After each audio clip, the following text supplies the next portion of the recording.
1st, 2012, in the city of Tucson, Arizona. A 6-year-old girl named Isabel Celis went missing from her midtown home. The incident happened as the family slept. The house remained silent. After searching the house that morning, Isabel's brother promptly reported Isabel missing. 911, what is the emergency? Hey, I need you guys to calm down. My sister's gone. Someone broke in and grabbed her. Hurry, Matt. Okay, what is your name? Sergio Sergi. Who else Yeah. is there?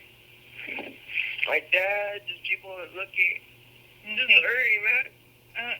They're on their way, okay? How old are you, Sergio?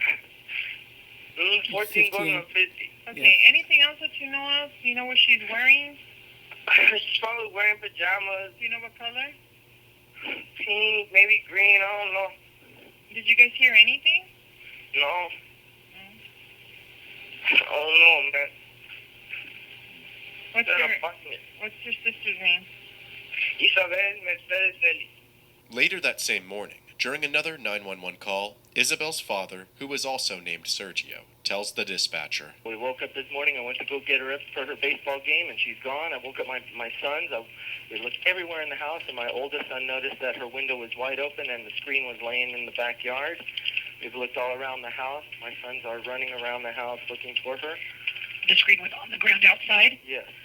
Isabel's disappearance spawned a massive search in Tucson by approximately 250 law enforcement personnel and included national media attention and the public scrutiny of her parents. FBI experts and tracking dogs were used during the investigation, and detectives followed up on more than 2,200 leads in the case, 1 year and 8 months after Isabel's disappearance. During the early hours of New Year's Day in 2014, a man named Michael Dwayne Leday was having a very loud and intimidating argument with his then-girlfriend Cindy Burnett. There's a lot of crime.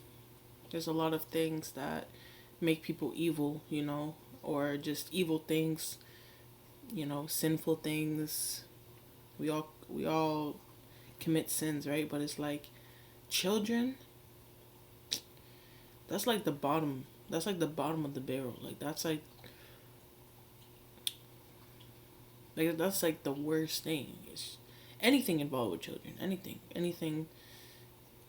Like, it's just, especially now that I have my own son.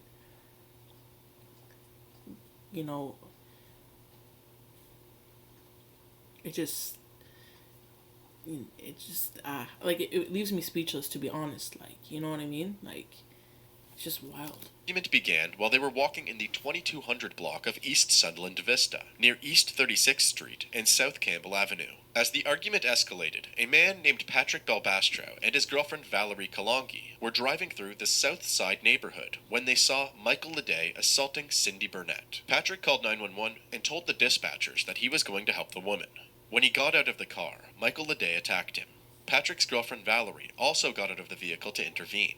Michael stopped attacking Patrick, but he then got into Patrick's car and ran over Patrick, Cindy, and Valerie multiple times before fleeing the scene. After running over the 3 victims, Michael sped off in Patrick's car. He ditched it in the desert after hitting a tree and then fled on foot. He was then finally located in Kansas City, Missouri, and was captured after an intense 30-minute foot pursuit through heavily wooded areas and creek beds that involved more than 40 law enforcement officers.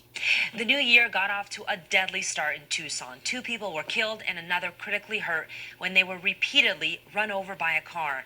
Police arrested Michael Leday in Kansas City, Missouri yesterday. Michael Leday is now officially in Tucson. He was extradited to Arizona overnight. Leday is the suspect in a New Year's double homicide. He is now facing 2 counts of murder.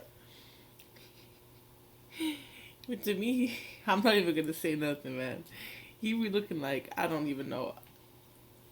He looked like somebody.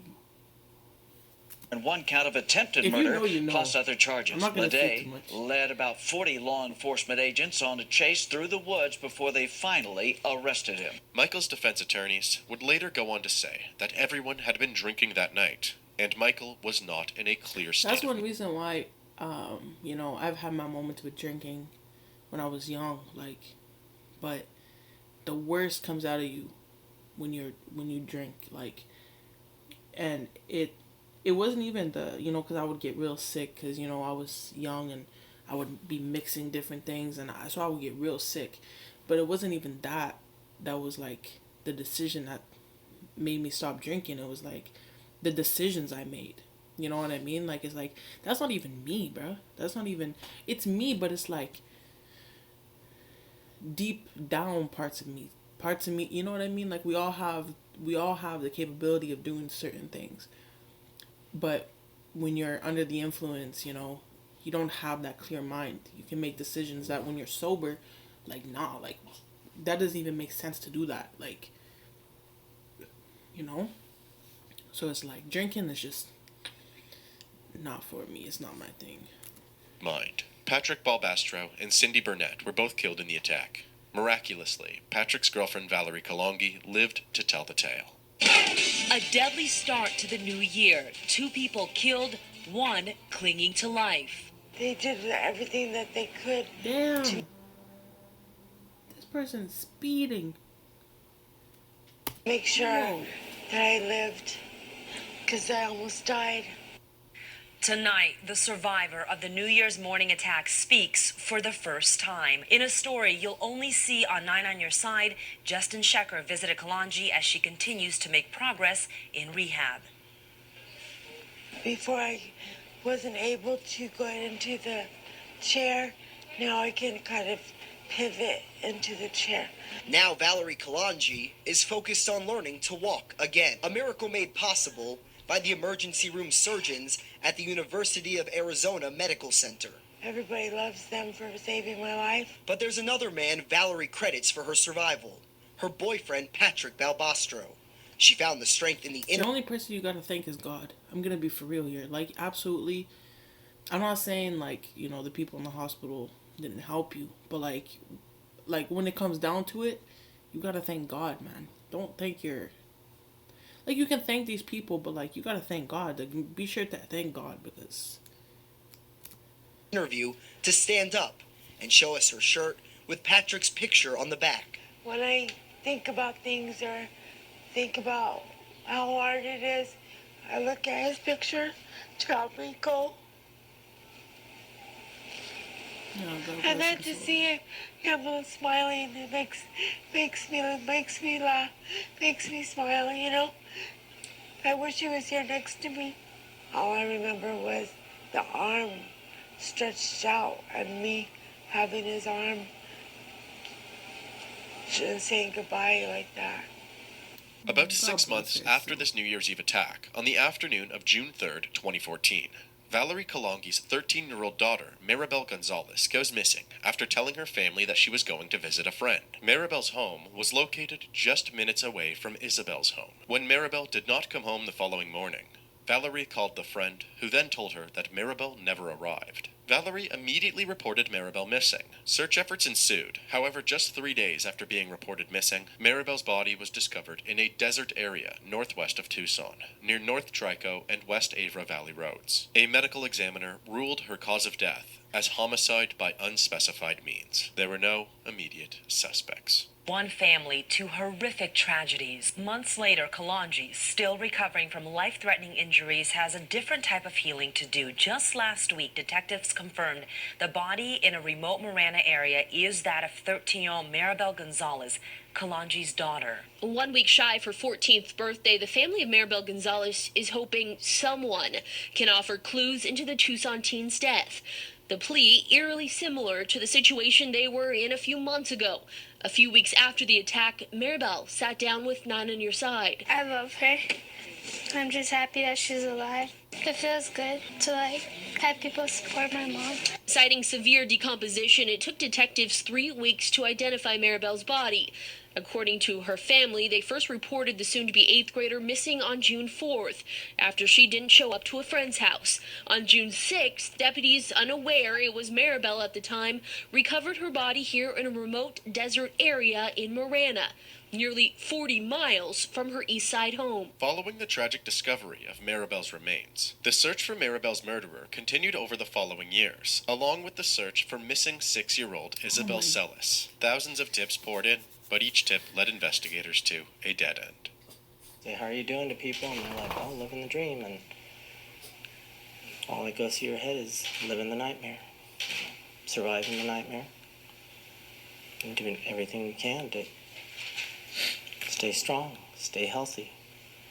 As mentioned earlier in this video, throughout the years following Isabel's disappearance, her parents fell under public scrutiny. This is partially due to the razor-sharp statements made by former prosecutor turned television journalist Nancy Grace. It's the father. I've analyzed over and over with specialists, with experts, the voice reaction in the 911 call and other times that he's spoken. And there is an umbrella of suspicion over him today, whether anybody wants to admit that or not. It's there. Nancy I'm not going to lie.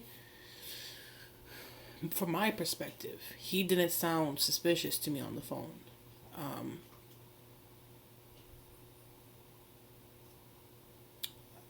I don't know, maybe that's just, maybe I'm wrong, like, I could be wrong, you know what I mean, but when I was listening to it, because that was, like, of course, like, going through my mind, like, does he sound suspicious, does it sound like, you know, he knows something, and to me, maybe if I listen to it again, but in the moment, I was like, no, like, questioned several people close to the Sellis family, but, including... you know, this is a scary thing about people, and, like, I was going to say this, is, like, you really got to watch, like, there's a lot of people in this world that are good people, and God-fearing people, and, you know right from wrong, and live that way, but there's a lot of evil in this world, like, and you gotta watch your back, like, and it's not just, well, you gotta watch your back, like, but for real, like, you gotta watch who you hang out with, who you talk to, where you go, at what time you go, you know, we wish this world to be easy and to just live carefree, but it's just, if you do that, you will end up in trouble, you will, something, you know, I mean, God forbid, but it probably will happen unless you got angels, and you got a lot of angels, and, you know, technically, if you got a good soul, you got a good heart, you're a good person, technically you got angels, but friends and even direct neighbors. She would use a combination of her cutthroat reputation paired with any controversial statements to direct the public's focus onto Sergio, Isabel's father. More specifically, she would express how she felt his urgency during the initial 911 call did not reflect that of a concerned father.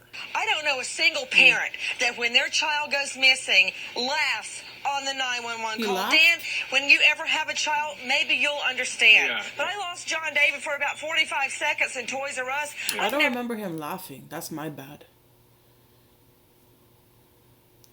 Let's see.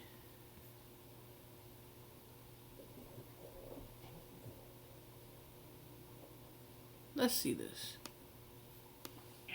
Let's rewatch it. Oh, no, man. What's your sister's name?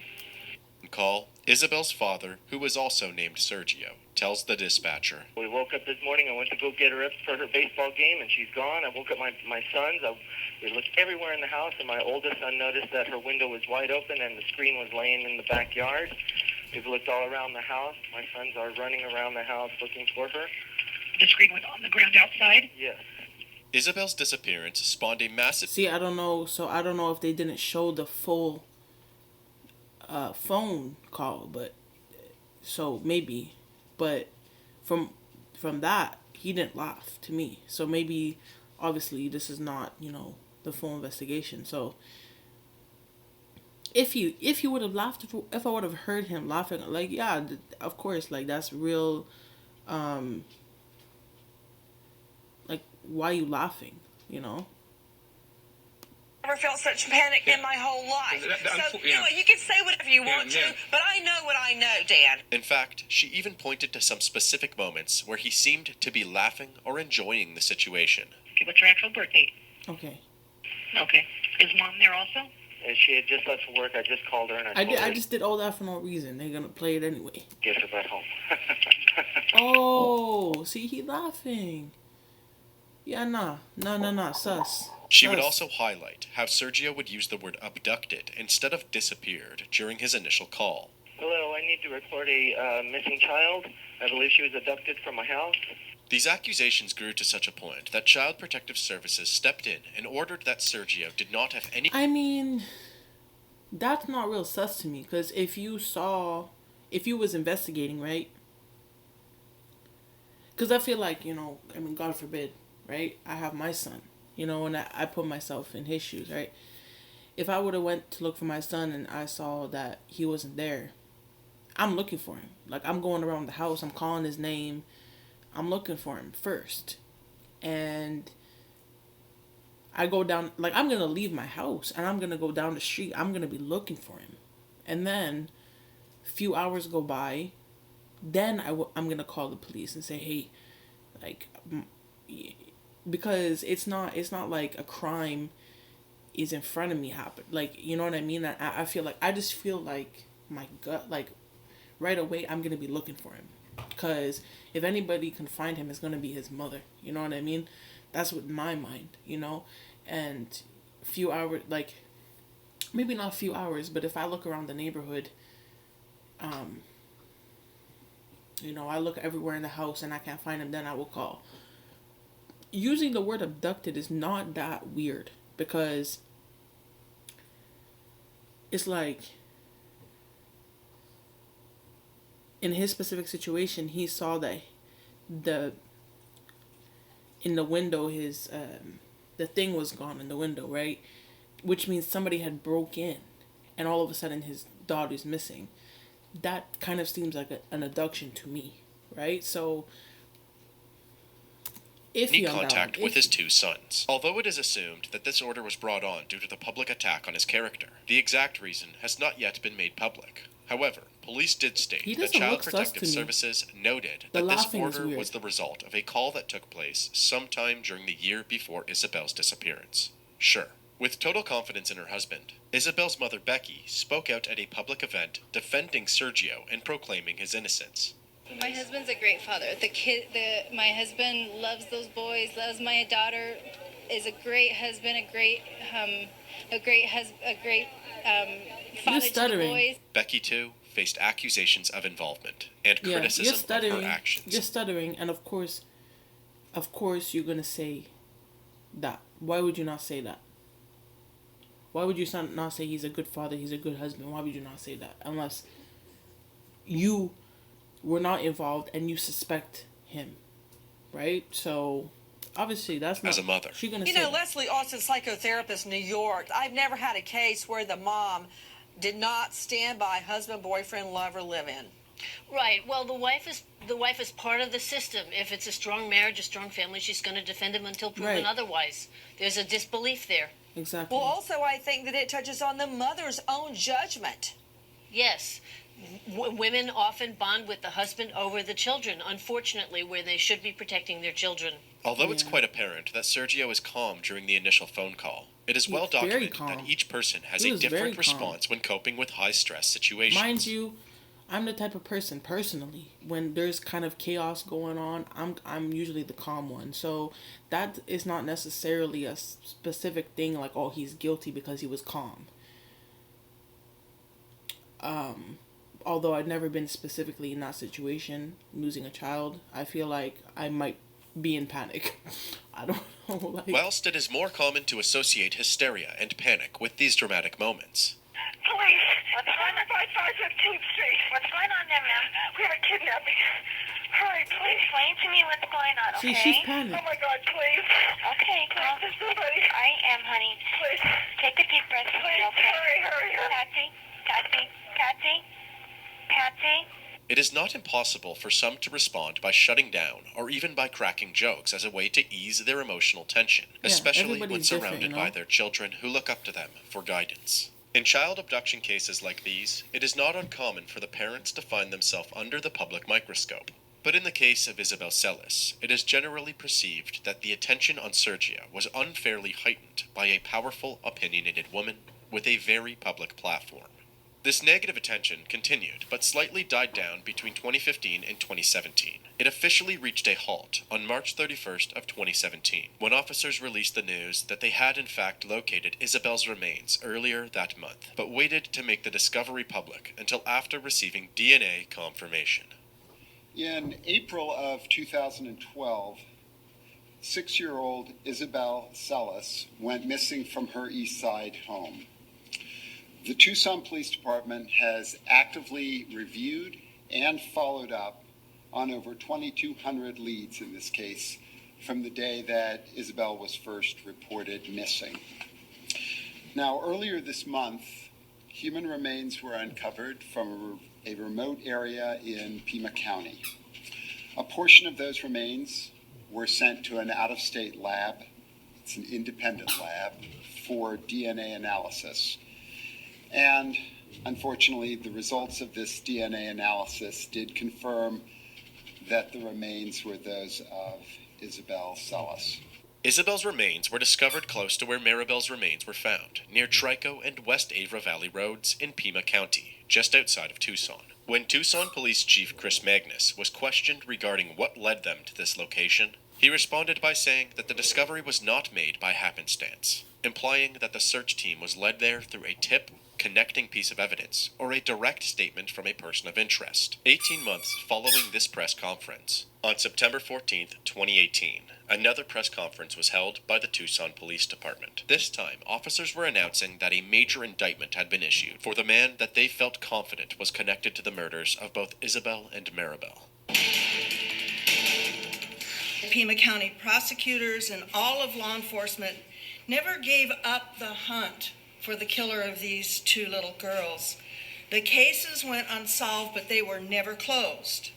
More late-breaking news now, a major felony indictment in the cold case murders of two young girls in southern Arizona. For years, the families of 6-year-old Isabel Celis and 13-year-old Maribel Gonzalez have been left with nothing but questions. Both girls disappeared without a trace. Both of their bodies turned up in the same similar area of a desert in Pima County. So what happened to those little girls? Today, their loved ones and everyone else following these cases over the years have their answer. The man that the indictment was issued against was a 36-year-old man by the name of Christopher Matthew Clements. As it turns out, Christopher Clements was already behind bars for a burglary charge at the time of the indictment. Just a horrible He was only connected to Isabel Celis after officers found handwritten letters to another inmate named James Sullivan while doing a routine check of Christopher's cell.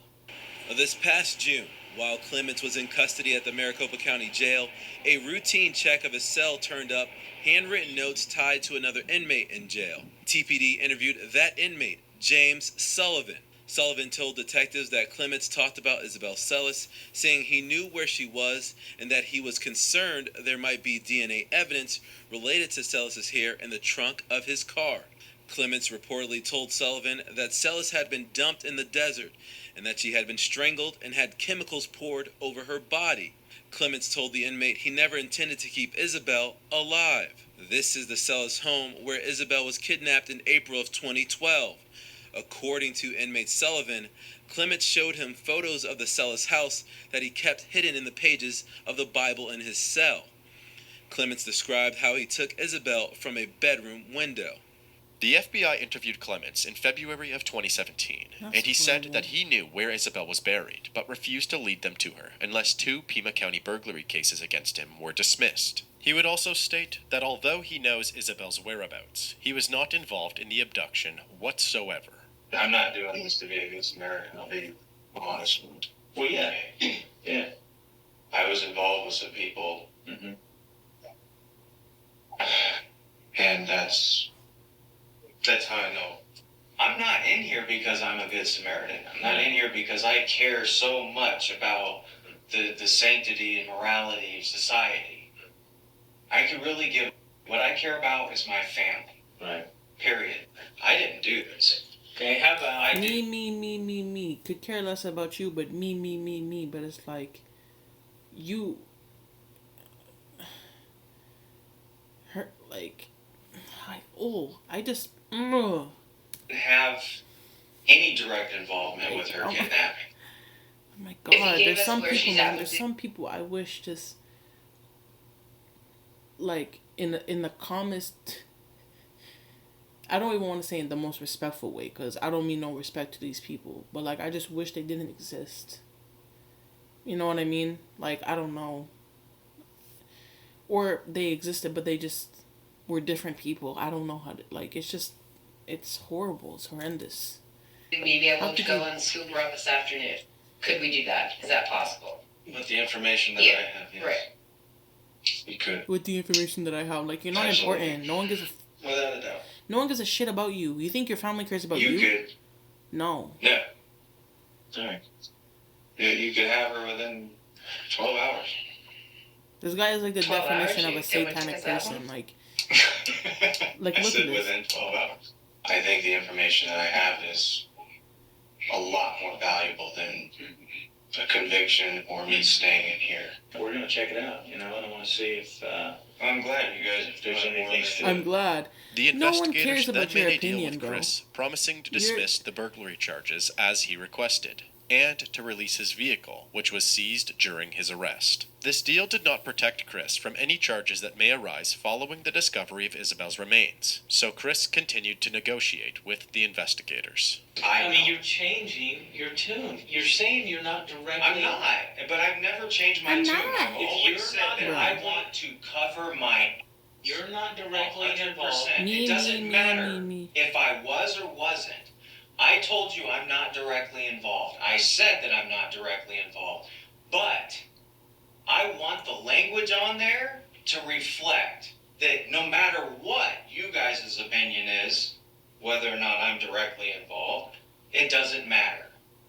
It can't be used against me. I would have given you guys where she's at, and it wouldn't have been just bogus bull. It would have been the truth. And there would have been closure to this case. You guys There's would no have... closure to this case until you're gone. You know what I mean? Like, as a bonus. There's no closure. That's the thing. You're so, oh my God, like these children, these daughters will never, like these parents will never see their daughters again. It doesn't even matter if you get the death penalty and you're not here tomorrow. Those parents will never see their daughters again. And that's all that matters. These innocent girls were taken away from having a life, taken away from their family. Like, you know what I mean? For what? For what? Because you don't care about anyone but your family. Because what? It makes me furious. It makes me furious. It makes me want to like learn some like crazy fighting moves, because I don't want to, you know, I can't be furious about something and then go do it myself. I won't, you know, murder for murder type thing. You know what I mean? I don't believe in that. I don't believe in war. But I do believe in somebody like this guy getting the absolute shit kicked out of them. And at the same time, I don't believe he should be, like, if you take a life, I don't believe your life is valid anymore. You know what I mean? Type thing. Especially if it's a kid. An innocent child. You guys would have found out about something else, too. By default. Can you tell me what that is? No. He's not because gonna if tell I you told nothing. that, then you guys would know exactly what direction to go. Despite his best efforts, Chris was denied any form of immunity. Chris then went back to his cell and contacted an attorney. Just 3 weeks after his initial interview, Chris asked to speak to the investigators again. As far as I understand, this is the location. Avner Valley and Trico Road. Kind of familiar with that area. It's pretty remote. I ask, are we talking now about a gravesite versus a location where she's alive? As far as I understand, she's not. She's not alive. As far as I understand. I mean, last time we talked to him, he said he knew firsthand, and he did say she was alive. I don't know anything about it. When I walked out, I was saying she's not. Is it a You also walked out, you ain't gonna say nothing unless you get immunity. Now you're coming in spilling the beans, so no one gives freaking shit about what you have to say, bro. Site or just you're a joke. place where a body was dumped? What I know is that's where. That's 100%. That's the area. The reason it took 18 months after these interviews took place to publicly announce the indictment of Christopher Clements is because investigators wanted to process all of the evidence that they had uncovered and link Christopher to both Isabel and Mirabel's murders. They also wanted to search for evidence of other crimes that Christopher could be charged with, including the possibility of 2 other victims. Give him the death Throughout penalty, their search bro. efforts, officers managed to connect Christopher's DNA to Mirabel's body. I They 100% believe in the death penalty. 100%. It goes to like just a simple question, right? It's like, why can you take someone's life, but your life deserves to remain? Like, how is your life superior to the person's life you took? The answer is it's not. The answer is ain't nobody more important than anybody else besides God. Everybody is a daughter to someone. Everyone is a mother to somebody. Everybody is a friend to somebody. Like, come on. Also found schoolwork and a child's purple sweater in the home of his girlfriend, along with sexually explicit photos of minors on a computer and internet searches such as child killer found not guilty and body found in desert. Worst of all was that Christopher really should have been a suspect at the time of each disappearance, as he was known to be out of jail and residing in the same neighborhood, and he had an extremely colorful criminal history. In 1998, Clements was convicted of 2 sex offense charges in Oregon. He served 18 months in prison and had to register as a sex offender. 8 years later, in 2006, Clements was arrested again, this time for failing to register as a sex offender in Florida.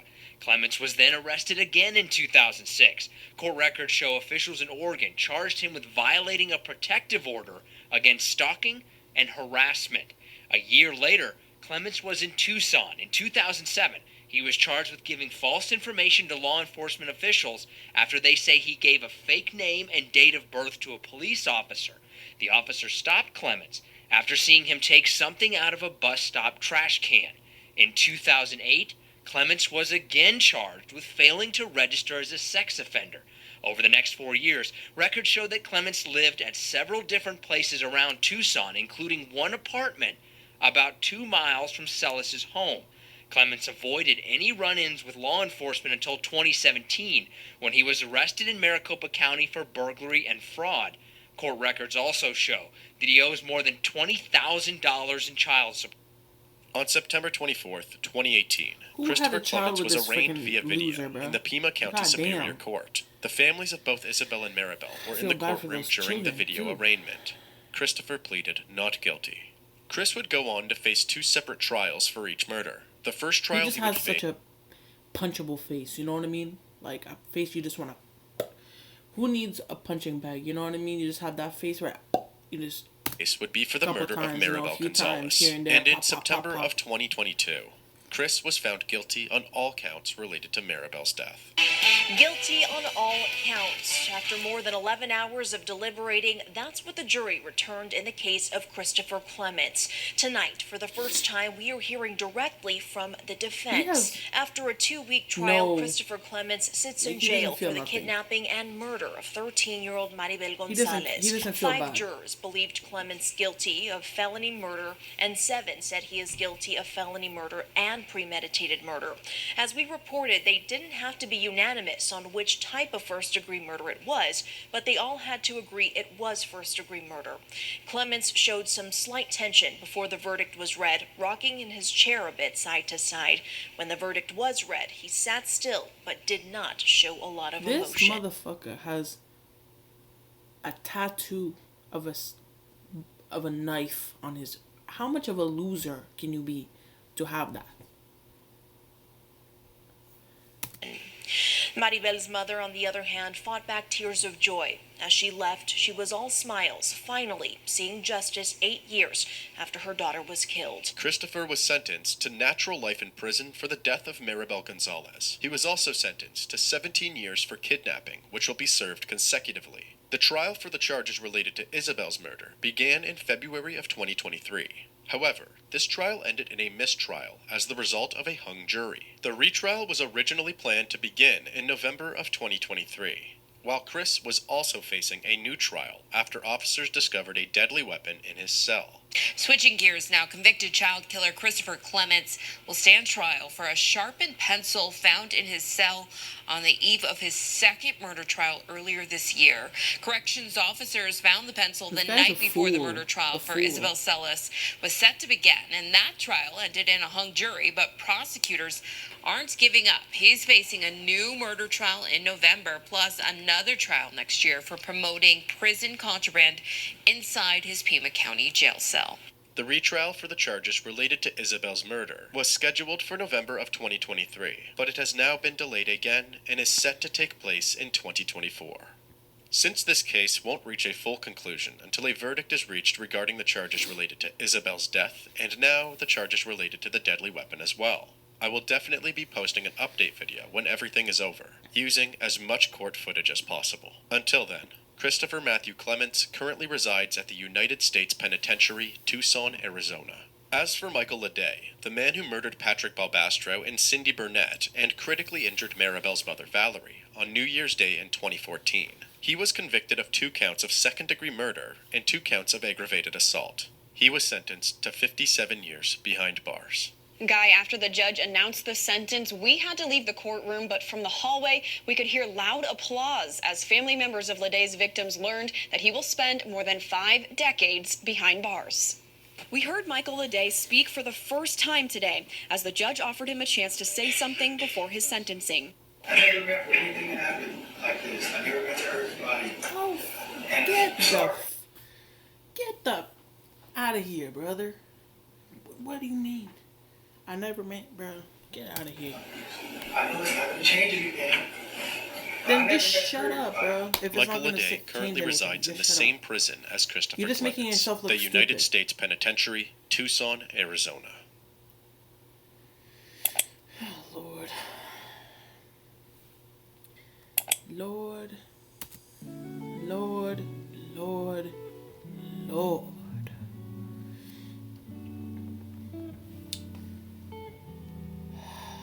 I don't even know what to say. I don't really have much to say. Besides, and I feel like this is a repetitive thing for a lot of cases that I could say is like, you just gotta be careful who you surround yourself with. You know, you got children, you protect those children.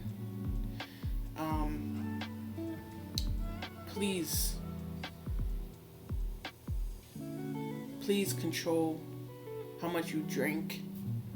You know what I mean? Like I don't want to preach like this, but like it's life.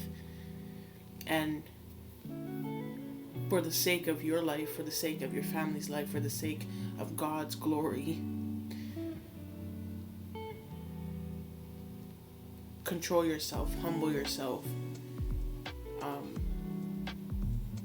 Take care of yourself, you know, so you don't end up doing one of these things and regretting it, or putting yourself in a real dangerous position, you know. Anyways, I'm out. Another reaction done. Everybody stay safe, stay blessed. I'll see you next time.